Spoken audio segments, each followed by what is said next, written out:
ഈ നേരം ഈ രാത്രി വൈകി അങ്ങേയറ്റം സങ്കടപ്പെടുത്തുന്ന ഒരു വാർത്തയാണ് വരുന്നത്. നമ്മുടെ സഹോദരിമാർ ഭർതൃപീഡനത്തിന്റെ ഇരകളായി ജീവൻ പൊലിക്കേണ്ടി വരുന്നത്, ജീവൻ നഷ്ടപ്പെടുന്നവരുടെ പട്ടികകൾ നീളുന്നു എന്ന സങ്കടകരമായ വാർത്ത. കൊല്ലത്ത് നിന്നാണ് ഷാർജയിൽ മലയാളി യുവതി മരിച്ചനിൽ കണ്ടെത്തിയിരിക്കുന്നു. കൊല്ലം സ്വദേശി അതുല്യയാണ് മരിച്ചനിൽ കണ്ടെത്തിയിരിക്കുന്നത്.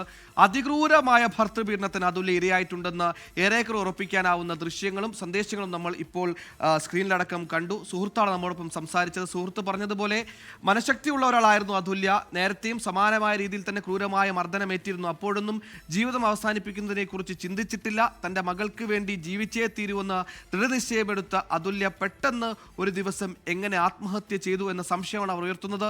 കുടുംബവും ആ സംശയമാണ് ഉയർത്തുന്നത്. ആത്മഹത്യ എന്ന അനുമാനത്തിലേക്ക് കാര്യങ്ങൾ എത്തിച്ചേരാറായിട്ടില്ല. കൃത്യമായ അന്വേഷണം അതിൽ നടക്കണം. ദുരൂഹത ഇപ്പോഴും കുടുംബം സംശയിക്കുന്നു, കുടുംബം ആരോപിക്കുന്നു. പ്രത്യേകിച്ച് ഈ പറയുന്ന അതുല്യ ഇന്ന് ജോലിക്ക് പോകേണ്ട ദിനമാണ്, പിറന്നാൾ ദിനമാണ്. നേരത്തെ സുഹൃത്ത് പറഞ്ഞതുപോലെ ജോലിക്ക് പോകുന്നതിനെ സംബന്ധിച്ച് സതീശിന് വലിയ എതിർപ്പുണ്ടായിരുന്നു. ഒരു വിധത്തിലും അതുല്യ ജോലിക്ക് വിടില്ല എന്ന് ഉറപ്പിച്ച് ദൃഢനിശ്ചയമെടുത്ത ആളായിരുന്നു സതീഷ്. അതുകൊണ്ട് തന്നെ ജോലിക്ക് പോകേണ്ട ഈ ദിനത്തിൽ തന്നെ ഇത്തരത്തിൽ അതുല്യയെ മരിച്ച നിലയിൽ കണ്ടെത്തുമ്പോൾ സംശയങ്ങൾ ബലപ്പെടുകയാണ്. അരുൺരാജ് ചേരുന്നു നമ്മോടൊപ്പം. അരുൺ, നേരത്തെ അതുല്യയുടെ സുഹൃത്ത് നമ്മോടൊപ്പം സംസാരിച്ചു. ഈ പറഞ്ഞതുപോലെ ക്രൂരമായ മർദ്ദനമേറ്റതിൻ്റെ അവരുടെ യാതനകളൊക്കെ തുറന്നു പറഞ്ഞ സുഹൃത്താണ്. ആ സുഹൃത്ത് അപ്പോൾ വളരെ ശക്തമായി ഉറച്ചു പറയുന്നൊരു കാര്യമുണ്ട്. ഇത്തരത്തിലുള്ള ക്രൂരമർദ്ദനങ്ങൾ ഇതിനു മുമ്പും നേരിട്ടിട്ടുണ്ട്. അപ്പോഴൊന്നും ആത്മഹത്യ എന്ന തീരുമാനത്തിലേക്ക് ഒരിക്കലും പോയിട്ടില്ല. അപ്പോഴും മകൾക്ക് വേണ്ടി ജീവിക്കാൻ ഉറച്ചു നിന്ന അതുല്യാണ് കണ്ടത്. അതുകൊണ്ട് തന്നെ ഇന്നൊരു പ്രത്യേകിച്ച് ഒരു പെട്ടെന്ന് ആത്മഹത്യ ചെയ്തു എന്ന വാർത്ത വരുമ്പോൾ അത് വിശ്വസിക്കാൻ ഉൾക്കൊള്ളാൻ അവർ തയ്യാറായിട്ടില്ല. അവർ ദുരൂഹതകൾ ആരോപിക്കുന്നു.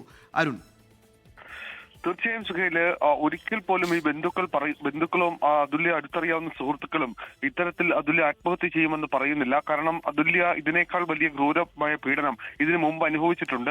അത് നാട്ടിൽ നിൽക്കുമ്പോഴാണ്.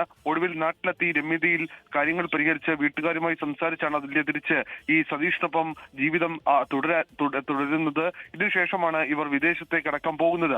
അപ്പോഴും ഈ പീഡനം തുടർന്നുകൊണ്ടേയിരുന്നു. ഒരു സൈക്കോയെ പോലെ സതീഷ് പെരുമാറിക്കൊണ്ടിരിക്കുമ്പോഴും അതുല്യ അതെല്ലാം സഹിച്ച് മകൾക്ക് വേണ്ടിയും കുടുംബത്തിന് വേണ്ടിയും നിലകൊണ്ടു എന്നുള്ളതാണ് ഈ അടുത്തറിയാവുന്ന സുഹൃത്തുക്കളും അതുപോലെ തന്നെ ബന്ധുക്കളും പറയുന്നത്. പക്ഷേ ഇത്ര വേഗത്തിൽ അതുല്യ ഈ ഇത്തരമൊരു തീരുമാനം, ജീവിതം അവസാനിപ്പിക്കാനുള്ള തീരുമാനം എടുത്തുവെങ്കിൽ അതിന്റെ കാരണം എന്താണ്, അത്തരമൊരു സാഹചര്യത്തിലേക്ക് അതുല്യയെ കൊണ്ടുനയിച്ചത് എന്താണ് എന്നുള്ളതാണ്